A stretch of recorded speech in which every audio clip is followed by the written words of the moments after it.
Rápidamente la constitución externa de la médula espinal. Estaba checando en el libro con su compañero y ahí viene la constitución interna, o sea, cómo viene formado por dentro. Vamos a ver primero por fuera, cómo está conformada por fuera. Entonces, le vamos a estudiar a la médula espinal dos caras, una cara anterior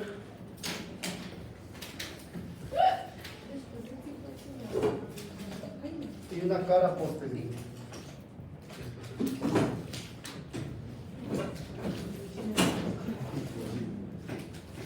Vamos a ver primero la cara anterior y ya vamos a ver lo que ya lo habíamos visto en otra clase, que eran los límites entre el tallo cerebral o el tronco cerebral y la médula espinal. ¿Recuerdan que eran tres límites? Sí. A ver, ¿cuáles son? El foramen magno, Exacto. ¿Qué otro?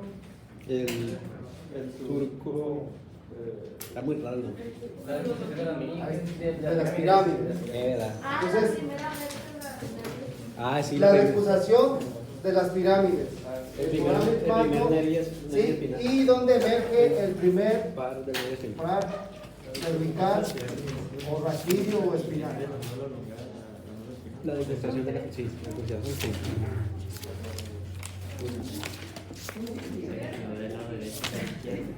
Entonces, recuerden que es pregunta de examen. El límite entre el tallo cerebral y la médula espinal. Decusación de las pirámides. de cursa. Donde se cruzan. Decusación.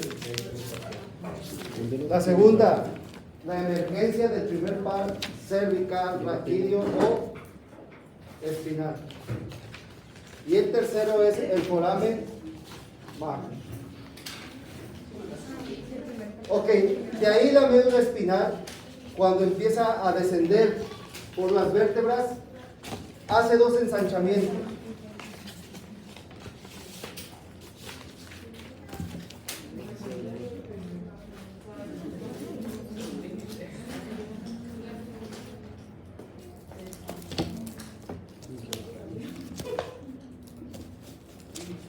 Entonces, la médula espinal cuando empieza a descender hace dos ensanchamientos que se llaman entumescencias. Entonces esta se llama la entumescencia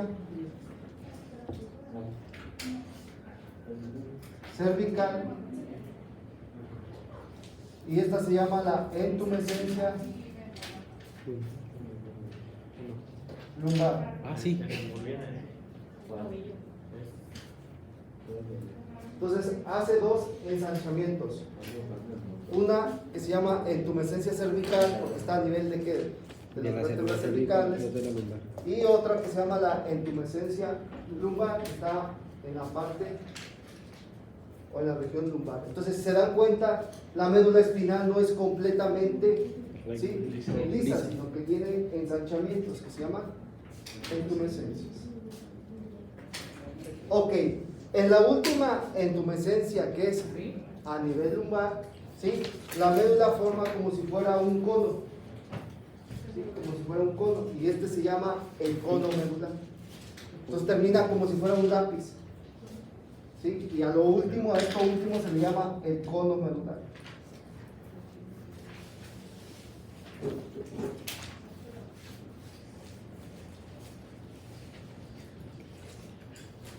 Después de este cono medular, viene un remanente de la médula espinal, que es como si fuera un hilo así, que se llama el filum terminal. El filum terminal. Ahora vean, este filum terminal,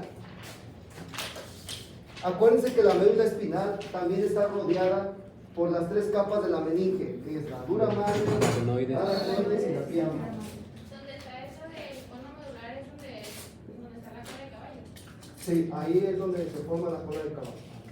Ok, entonces, esta médula, la primera capa de meninge que está pegada a ella, se llama la pía madre. Después tenemos la aracnoides y por último tenemos la dura madre. Cuando llega a esta parte, la dura madre se abre Y entonces forma un hueco muy grande en esa parte. ¿Cómo se llamaba cuando se ensanchaba la dura madre y formaba esos huecos que se llenan de líquido cefalorraquídeo? No, ¿cómo se llamaba? De líquido cefalorraquídeo, ¿cómo? La cisterna. Entonces, esta cisterna, sí, se llama la cisterna lumbar. Entonces, viene pegada la dura madre y cuando llega a la parte lumbar se hace más ancha, ¿sí? Y hace un hueco muy grande, que todo esto está lleno de ¿qué? Líquido cefalorraquídeo.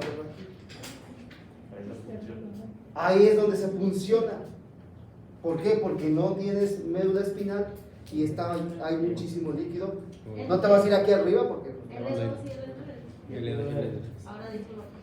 Entonces vean, pero ya se dieron cuenta por qué picamos acá. Porque hay una cisterna que está llena de líquido cefalorraquídeo y que además ya no hay médula espinal, porque está aquí el filum terminal. Entonces el filum terminal solamente está envuelto por pía madre y aracnoides, pero no por dura madre, porque la dura madre está sumamente ancha. Cuando llega a esta parte sacra, se juntan aquí, ahora sí se juntan con las tres capas. Y aquí se juntan con las tres capas y llega al coxis. Y entonces cuando ya está revertida este filum terminale de las tres capas de meninge, se le llama el ligamento coxígeo. Y este ligamento es el que se sujeta al coxis para que esté tensa la médula espinal. Entonces el ligamento coxígeo es igual que el filum terminale, solamente que el filum terminal no tiene dura madre. Y ya en esta zona, cuando ya se junta, ya se pega y ya se reúne la dura madre y va y se inserta en el coxis, ya se le llama ligamento coxígeo.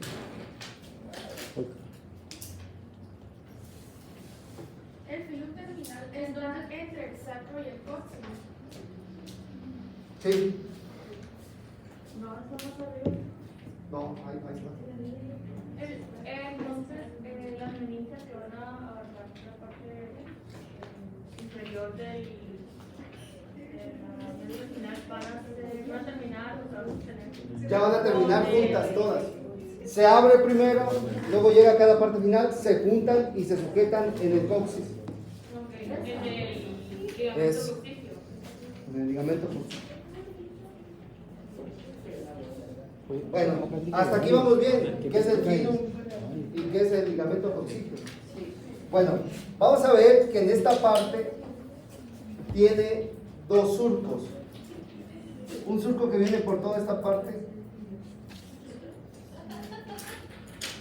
que se llama el surco anterior medio.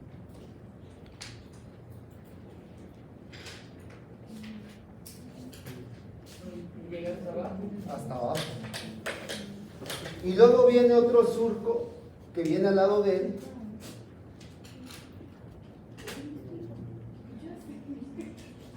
que se llama el surco colateral anterior.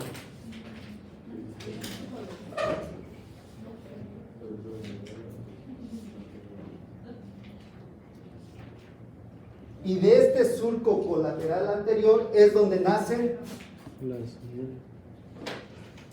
los nervios espinales o raquídeos. ¿Nacen de qué surco? Del surco lateral. Del colateral anterior. Los nervios espinales. Estos son los anteriores, por lo tanto son ¿qué? Motores.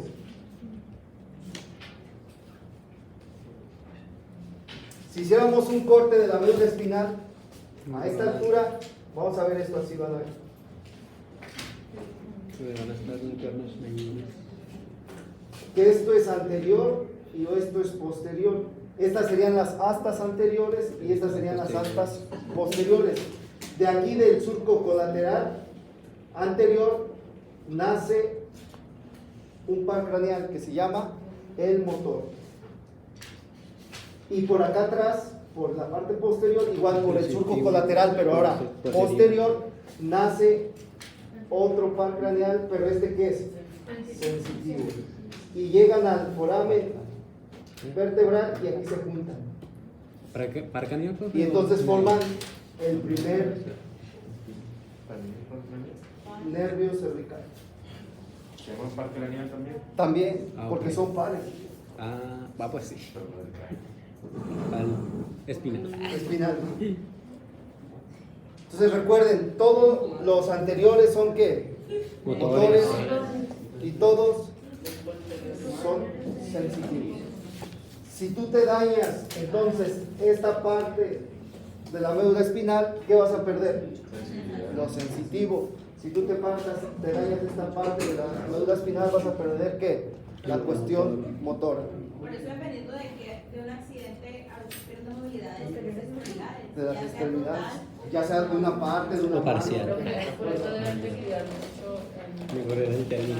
la bola cervical. Por eso ¿Se acuerdan? Si han tomado ese curso, siempre por eso se cuida mucho eso para no lesionar y que haya una pérdida ya sea sensitiva o motora. Y a esto le llamamos arco reflejo. ¿Qué quiere decir? Yo toco, Está caliente. aquí está caliente, esa sensación se pasa por la cual, Sí, sí. por la posterior, se va por la posterior Y- hasta que llega a la corteza cerebral, ¿sí? Y viene una respuesta motora por la parte que anterior y retiras la mano, ¿sí? Entonces a eso le llamamos arco reflejo, que hay una vía sensitiva donde llega toda la información y hay una vía de regreso que es la vía que motora. Entonces aquí lo que estamos viendo en este surco es lo anterior. ¿Qué quiere decir? Es el nacimiento de los pares espinales en sus porciones motoras. Ok, recordemos lo que ustedes ya saben. El término a donde está el cono medular, que es donde termina la médula espinal, es a la altura del disco intervertebral de L1 y L2. Pregunta de examen. ¿A qué altura termina la médula espinal? Disco intervertebral entre L1 y L2. Así es que si yo quiero tomar una muestra de líquido cefalorraquídeo para llegar a la cisterna lumbar, ¿sí? Yo puedo introducir la aguja entre L2 y L3 o L3 y L4 y yo sé que voy a caer a esta cisterna. Es más seguro entre L3 y L4, ¿no? Es más Porque hay seguro. alguna variante anatómica. Pues sí, pero por lo regular siempre es a esa altura, ¿ya? ¿Cómo las cuentas? No sé si han visto que los anestesiólogos tocan la cresta ilíaca. Se supone que ahí empiezan las lumbares. Entonces, a la altura de la cresta ilíaca tocan 1, 2, 3 y ahí no. Y no duele. Las lumbares. Y si a le la pica altura. la verga, Ah, ese es, Duele mucho. Ahí está la experiencia del anestesiólogo.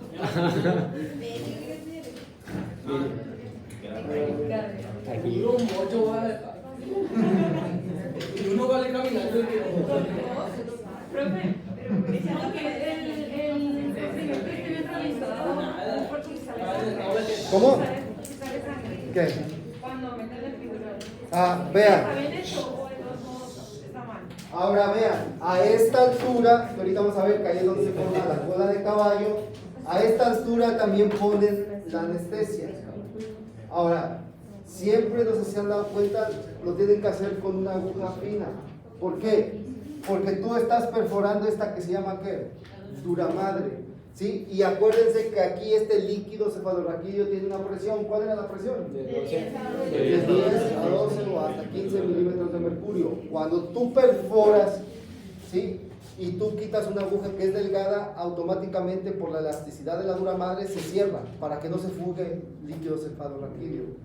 Si tú le picas con una aguja muy gruesa y a la hora que sacas se empieza a fugar líquido cefalorraquídeo, baja la presión y entonces el paciente se pone mal.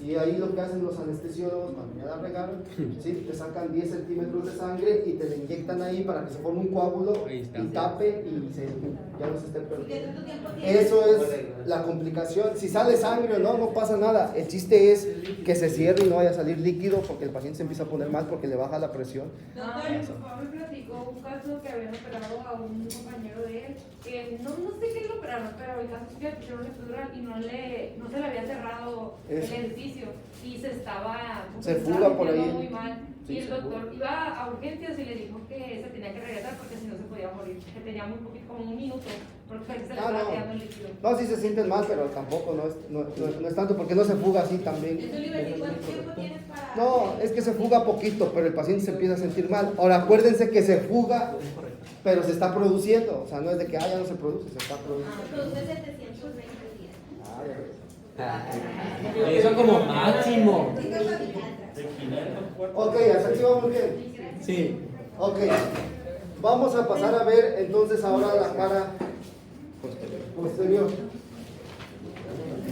¿No tienen una servilleta? Carlos. Carla,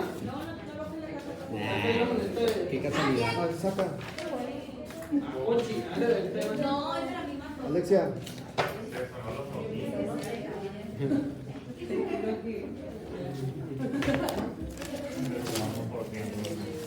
Yo nomás cuando me quieres todo bien. No, por eso. Veamos ahora por la cara posterior. A ver, mi maestra.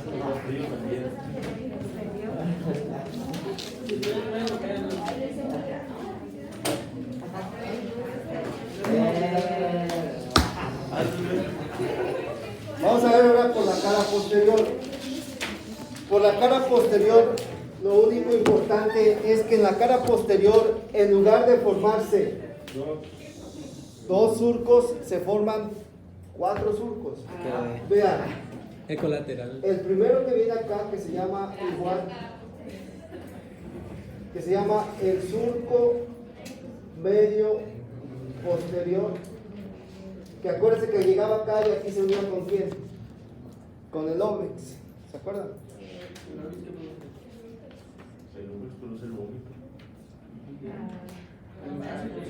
Después se formaba en esta parte los surcos colaterales posteriores, de un lado y del otro lado. Y de los surcos colaterales posteriores, en esta cara posterior, ¿sí? Por aquí salen los pares raquídeos de tipo ¿qué? Sensitivo.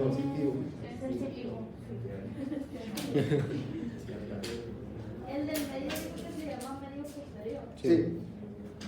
Y ahora, entre el medio posterior y el colateral, a esta altura se forma otro. Uy. Que ya lo habíamos visto igual acá en la parte del bulbo raquídeo, que se llama el surco paramediano posterior. Llega hasta el segundo. Este solamente llega hasta el segmento medular de T6. De ahí inicia ese surco. ¿Qué quiere decir? Este no llega hasta acá abajo. Solamente llega hasta ¿dónde? Vean, segmento medular. Ahorita les voy a decir qué es un segmento medular de T6. Hasta T6, segmento medular T6. Los otros dos sí llegan hasta abajo. Este no, nomás de T6 para arriba. Y los que están a un lado del mediano posterior, ¿cómo se llama? Colateral. Este es el colateral posterior. Y acuérdense que cuando llegaba al bulbo, este me separaba fascículo de grácil, fascículo cuneiforme.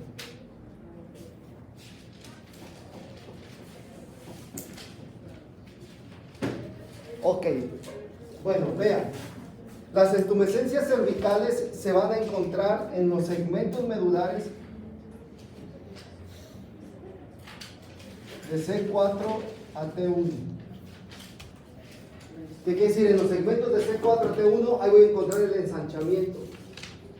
Y la lumbar se encuentra entre L2 y S3.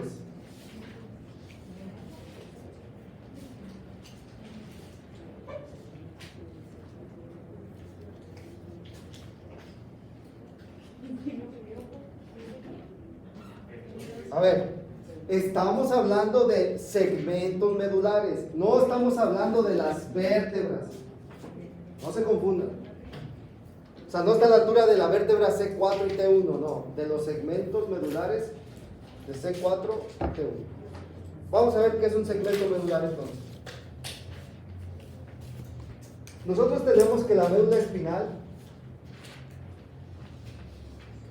se va dividiendo.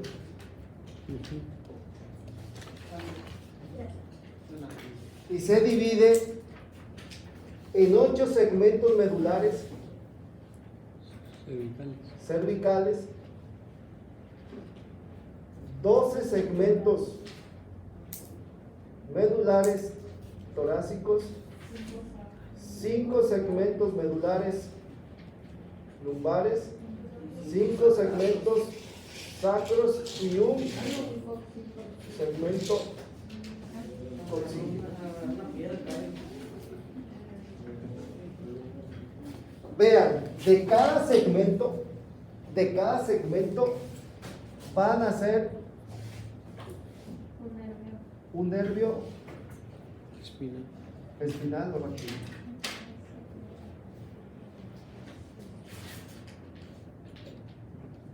Todos los segmentos tienen el mismo tamaño, que es de aproximadamente 1.5 centímetros. Todos son del mismo tamaño. Entonces, cuando termina aquí la médula espinal, este último segmento, ¿cuál es ese último segmento? El coxígeno. Ese es el último segmento. Y de aquí, de este segmento, nace el nervio raquídeo, que es el coxígeno. 1.5. 1.5, cada cuadrito mide 1.5. Ok, entonces a la altura del segmento donde nace C4 a T1, ahí se encuentra el primer ensanchamiento que se llama entumescencia. A la altura, ¿sí?, de los segmentos que van a formar los pares raquídeos de L2 a S3, ahí se encuentra la siguiente entumescencia. Ok. ¿Sí lo entendieron? Sí. Sale, ahí va más complicado para que no sea tan fácil. Vean, estamos viendo que cuántos segmentos cervicales hay y cuántas vértebras tenemos. 7. Entonces, ¿qué está pasando ahí? Bueno, vean, aquí tendríamos los cóndilos, el foramen mano, el cóndilo, y aquí tendríamos, ¿sí?, las masas laterales del atlas. Y aquí tendríamos el axis con su diente y su cuerpo. Vean, el primer segmento cervical que da el primer cervical va a salir de las vértebras entre los cóndilos y las masas laterales. Aquí sale C1. Y ya con eso ya. Por lo tanto, esta sería la 2. Entre C1 y C2 va a salir el par cervical número ¿qué? 2. Entonces vean, de aquí ya van todas las vértebras cervicales y todas sus segmentos nacen por arriba de su vértebra. Esta sería la 3 y por lo tanto este sería el par cervical número 3. Y así se van. Entonces, el par craneal de C5 pues sale por arriba de su vértebra. Cuando llegamos, este 6 y este 7, Por arriba del 7 sale quién? C7. Y ahora, entre T1 Y 7. y el 7 sale quién? C8. Por lo tanto, ya en las torácicas ya no sale por arriba, sino ahora ya van a salir por ¿dónde? Por abajo. Entonces ya aquí está T2, pero ahora T1 sale por ¿dónde? Ya salen por abajo. Entonces los torácicas ya no salen por arriba, sino empiezan a salir por abajo de los cuerpos. Y de así hasta abajo. ¿Cuál? Sí, abajo. Donde ahí abajo todos salen para abajo. Ya salen por abajo. Entonces las cervicales son las únicas que por arriba de su vértebra va a salir su par cervical. Ya llegas a las torácicas y ahora ya salen por abajo. ¿Sí le entendieron? Sí. Ah, sí, eso. Vamos entonces. Eso es lo difícil. Vean. Por lo tanto, vean. Aquí tenemos la médula espinal, ¿sí? Y aquí tenemos la columna vertebral. Donde dijimos que iba a terminar a qué altura, entre el disco vertebral de L1 y L2. Por lo tanto, este último segmento de la columna vertebral iba a formar ¿cuál? Y vean hasta dónde está el coxis. Entonces, para encontrar su orificio de salida, ¿qué tiene que hacer este nervio? Venir hacia abajo, Y se forma la cola de encontrar su salida, y ahí es donde se empieza a formar la cola de caballo. Entonces viene para acá, viene hasta acá abajo, hasta el coxis, y por ahí sale. Después, este segmento que está aquí, ¿sería cuál? El segmento que S5. Entonces, S5, aquí tendríamos la sacra número 5, entonces saldría de acá y también vendría hasta acá, a buscar su orificio de salida. Y por eso se forma ¿qué? La cola de caballo que pasan por la sistema. Entonces, a esto, de donde tiene que crecer los nervios para poder encontrar su orificio de salida, se le llama la famosa cola de caballo. Entonces la cola de caballo. O cauda equina. Usted me pone caballo. La cola de caballo desde que los nervios empiezan a formar. Ah, espérate. Espérate. Ahora vean, a la altura de las cervicales, ¿sí? Estos cuerpos vertebrales, como son pequeños, casi tienen el mismo tamaño que los segmentos medulares. Entonces, en los cervicales todos salen a la misma altura, pero cuando ya llegan a los torácicos, ya salen por abajo. Entonces, ya tienen que empezar a bajar. Entonces, desde ahí ya empiezan a crecer los nervios. Desde los torácicos ya no son así, sino ya empiezan a querer bajar. No son tan largos, pero ya empiezan a bajar. Y conforme van descendiendo, van siendo más largos. ¿Que el más largo cuál sería? El coxis. Doctor, y por ejemplo, las personas que tienen una curvatura, o sea, que tienen propiedad la columna, así, los nervios se van igual de alguna manera. Sí. O también se van curvando. No, nos va para abajo. Pero espérate, ahí te va. Ok, ya entendimos entonces cómo se forma la cola de caballo. Ok, entonces quedamos que a la altura de las cervicales, como son del mismo tamaño, salen a la misma altura. Pero ya llegamos a las torácicas y los cuerpos de las torácicas ya se hacen ¿qué? Más grandes. Y por lo tanto ya rebasan esto. Vean, los segmentos cervicales entonces están a la altura de las vértebras cervicales. Pero los segmentos torácicos hasta el 12 llegan a la altura de L10. Muy grande. A L10 hasta ahí se terminan los segmentos ¿qué? Torácicos. Por eso es lo que les decía yo, de L10 se tiene que buscar la L12 por abajo. Entonces desde ahí ya están creciendo y van para abajo. L, Están profesor, haciendo- T. ¿No es T? ¿O es L? Te digo T, pero- Ah, sí. Ay, doctor. Ok. Ay, verdad, muy